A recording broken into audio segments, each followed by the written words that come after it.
হযরত আবু বকর রাদিয়াল্লাহু তাআলা আনহুর স্ত্রীর একটু মিষ্টি খেতে অনেক দিনের অভিলাষ।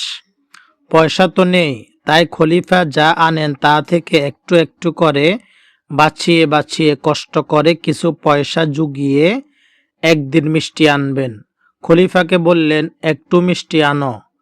আল্লাহর নীতিতে বিশ্বাসী খলিফা আবু বকর স্ত্রীকে জিজ্ঞাসা করলেন, এ বাড়তি পয়সাটুকু তুমি কোথায় পেয়েছ?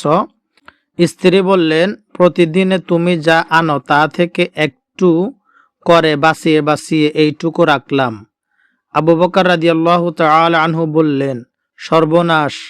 তাহলে তো বোঝা গেল রাষ্ট্রকর্ম থেকে আমার এতটুকু না হলেও চলে। আজ থেকে আমি এটুকু নেব না। আর ওই বাড়তি টাকাগুলো তিনি রাষ্ট্রীয় কোষাগারে জমা দিয়ে দিলেন। রাজনীতি আল্লাহর হলে রাজনীতিকরা কেমন হয়, রাষ্ট্রপতিরা কেমন হয়, এই ঘটনা হলো সেটার একটা নমুনা।